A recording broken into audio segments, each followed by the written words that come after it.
तो इस सत्ता का हनक है माननीय मंत्री जी को। जाले की जनता इस बार इनकी जो हनक है सत्ता का वो निकाल देगी निश्चित तौर पे। तेजस्वी जी का जो चरित्र है, दोहरा चरित्र कब तक होगा, कब तक है? अल्पसंख्यक के समाज के साथ क्यों ऐसा करेंगे? दरभंगा के जाले विधानसभा क्षेत्र में पत्रकार दिलीप सहानी उर्फ दिवाकर से मंत्री जीवेश मिश्रा की कथित मारपीट पर अब एआईएमआईएम ने भी कड़ी प्रतिक्रिया दी है। फैसल रहमान आमिर ने कहा कि पत्रकार जनता की आवाज होते हैं, सवाल का जवाब देने के बजाय मंत्री द्वारा मारपीट करना शर्मनाक है। वायरल वीडियोज इसका सबूत है। सोशल मीडिया पर वायरल वीडियोज स्पष्ट रूप से बताता है कि पत्रकार के साथ अनुचित व्यवहार हुआ है, जिसकी निंदा हर लोकतांत्रिक व्यक्ति को करनी चाहिए। फैसल रहमान आमिर ने इस दौरान तेजस्वी यादव पर सवाल खड़े किए। उन्होंने कहा कि वैशाली जिले के राजापाकर थाना क्षेत्र के चक सीमा कल्याणपुर गांव में मामूली आइसक्रीम विवाद को लेकर कई ग्रामीणों की गिरफ्तारी हुई है। लोग गांव से लापता है और पुलिस कस्टडी में नासिर शाह की मौत हो चुकी है। इतने गंभीर मामले पर तेजस्वी यादव क्यों नहीं पहुँचे? क्या वहाँ की पीड़ा कम गंभीर है? एआईएमआईएम ने कहा कि हम दिलीप सहानी और वैशाली के पीड़ित परिवारों के साथ खड़े हैं और इंसाफ के लिए संघर्ष जारी रहेगा।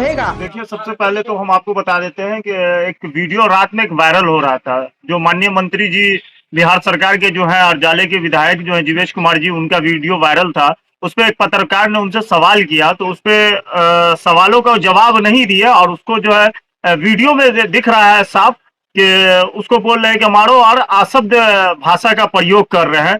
तो इस सत्ता का हनक है माननीय मंत्री जी को। जाले की जनता इस बार इनकी जो हनक है सत्ता का वो निकाल देगी निश्चित तौर पे। स्वतंत्र देश है हमारा, हर एक आदमी को अपना अधिकार है सवाल पूछने का, पहनने का, खाने का, ओढ़ने का, घूमने का। आप किसी पे जबरदस्ती, ऐसा तो वो पत्रकार कोई मंत्री जी से कोई सवाल नहीं कर लिया था। मंत्री जी से तो यही पूछा था ना, सड़क का मामले को लेकर उसने पूछा, उस पर मंत्री जी ने जो बोले तो गलत है। इस तरह से हरकत नहीं होना चाहिए। ये सत्ता का हनक है और जाले की जनता ये हनक इस बार उतार देगी। निश्चित तौर पे देखिए, होता है क्या कि सड़क को इस तरह से खराब कर दिया गया है कि लोग उस परिवार से न मिल सके और उस परिवार का दुख दर्द नहीं बांट सके जाके, इसलिए रोड को खन दिया गया, खंडन कर दिया गया। मगर जितनी भी साजिश ये भाजपा के लोग कर ले, मगर समाजवादी विचारधारा की आवाज को ये भाजपा के लोग दबा नहीं सकते। मंत्री जी ही बताएंगे, ऐसा तो हम लोगों को कुछ न सूचना है, ना हम लोगों को ऐसा खबर मिला है ना हुआ था उनको मारने की। अब पता नहीं, अगर तो पत्थर रहता, अगर वो पत्रकार मारता तो कम से कम शीशा टूटता, गाड़ी ऐसा होता। ऐसा तो कुछ भी नहीं था। हम लोग पूरा परिवार के साथ खड़े हुए हैं और उस परिवार के साथ सड़क से लेकर सदन तक लड़ेंगे। अभी हम लोग का किशनगंज में प्रोग्राम है, वहां से किशनगंज से प्रोग्राम से खत्म होते ही उस परिवार से हम लोग जाएंगे। हम तो आपको बता ही दिए एक बार में कि सत्ता का सनक है। तेजस्वी यादव जी एक विरोधी दल के नेता हैं और उनका कर्तव्य बनता है कि सरकार की जो विफलता है, सरकार की नाकामी को लोगों के बीच में दिखाना। मगर बेहद खुशी है वो आए हमारे विधानसभा जाले में। मगर एक चीज का और अफसोस है कि तेजस्वी यादव के अपने हेडक्वार्टर से 20 किलोमीटर दूर एक माइनॉरिटी समाज महुआ में उन्हीं की पार्टी के गठबंधन के वहां से जीता हुआ विधायक है, जो क्या नाम है वो मैडम का, वहां से जीती हुई है। वहां 80 से 90 घर अल्पसंख्यक समाज का है। उस घर में उस लड़का की शादी है। उसको आपसी मिलादुन नबी के मामले में उसको एक बड़द वाले से उसका मामला था, उसको उठा के ले गया, पुलिस कस्टडी में उसकी मौत हो गई। उसके उस घर से 13-14 को गिरफ्तारी है। मगर तेजस्वी यादव जी के कान तक यह खबर नहीं किया। उस परिवार से मिलने का काम तेजस्वी यादव जी नहीं किए। क्यों नहीं किया? अल्पसंख्यक का वोट उनको चाहिए, मगर अल्पसंख्यक की आवाज वो नहीं उठाएंगे। मगर 150 किलोमीटर जाले पहुंच गए। क्यों पहुंचे जाले? ये तेजस्वी जी का जो चरित्र है, दोहरा चरित्र कब तक होगा, कब तक है? अल्पसंख्यक के समाज के साथ क्यों ऐसा करेंगे? यही दोघड़ा में एक घटना घटी, एक अल्पसंख्यक समाज की एक बेटी डूब गई, उसकी हत्या की साजिश थी। क्या तेजस्वी यादव एक ट्वीट किए? तेजस्वी यादव जी क्या दोघड़ा पहुंचे? अल्पसंख्यक का खाली उनको वोट चाहिए। तो आपको हम दिखाते हैं, तेजस्वी यादव जी को भी आपके चैनल से दिखाते हैं। ये बच्ची 1.5 साल की मासूम बच्ची, इसको देखिए तो किस तरह से मारा गया प्रशासन के द्वारा। क्या तेजस्वी यादव एक्शन लिए इस पे? ये औरत है, इसको मारा जा रहा है। ये अंधे हैं, एक दोनों आंख के अंधे, इसको मारा गया।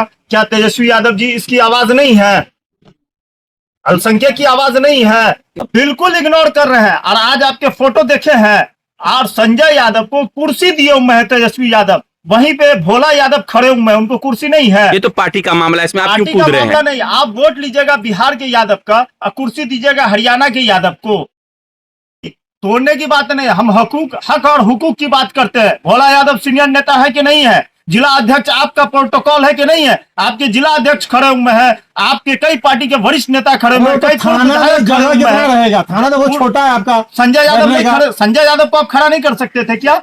भोला यादव को बैठा नहीं सकते थे? भोला यादव जी माननीय पूर्व विधायक है। भोला यादव एक आपके तो वो विधायक पार्टी के का साथ कार्यक्रम थोड़ी था, भी थे। पार्टी का कार्यक्रम थोड़ी था। कार्यक्रम नहीं था। सीनियर और जूनियर की पहचान होती है कि नहीं होती है? आज हम लोग जितने भी ये रहे, आज हमारे से अगर कोई हमारे लोगों के पार्टी के वरिष्ठ नेता खड़े रहेंगे, हम उठ के खड़े हो जाएंगे, अपने पार्टी के नेता को पहले बैठा लेंगे, सड़क से सदन तक उसके लिए हम लोग लड़ेंगे। मगर तेजस्वी यादव जी को आपके चैनल के जरिए से एक बात क्या दे रहे हैं, वो जो जिस ख्वाब में घूम रहे हैं, ख्वाब उनका पूरा नहीं होने वाला है। 150 किलोमीटर आप जाले आए, वहीं 80 किलोमीटर एक अल्पसंख्यक समाज के साथ जिस तरह से घटना घटी है, 70-80 लोग उस घर से भागे हुए हैं, बच्चे बूढ़े नौजवान वहां सब परेशान हाल है, 17-18 आदमी अंदर है। उसकी आवाज कब तेजस्वी जी यादव जी जाके उठाएंगे आवाज? इसको इंसाफ चाहिए, अल्पसंख्यक को आवाज इंसाफ चाहिए। और दूसरी चीज, आप एमआईएम को गठबंधन में शामिल नहीं करना चाहते इसी चीजों के लिए कि हम एक भाजपा का डर दिखा के मुसलमानों का वोट लेंगे, तो बिहार की जनता सब कुछ जान चुकी है। और आपने एक चीज और कहा था तेजस्वी यादव जी कि हमारे पास एमआईएम से गठबंधन का कोई ऑफिशियल नहीं आया है, मगर अब आपके घर पे जाके ढोल और पीपी से बजा के और आपके पूरे पार्टी के लोगों को हमने ये सूचना दे दिया है कि हम तैयार है गठबंधन के लिए। अब आप गठबंधन नहीं कीजिए या कीजिए, वो आपका काम है। जब बिहार की जनता ये पूछेगी तो आप उसका सवाल का जवाब दीजिएगा। एमआईएम पूरी मजबूती से इस बार विधानसभा चुनाव लड़े। फैसल अमान आमिर, समस्तीपुर और सुपौल प्रभारी एमआईएम।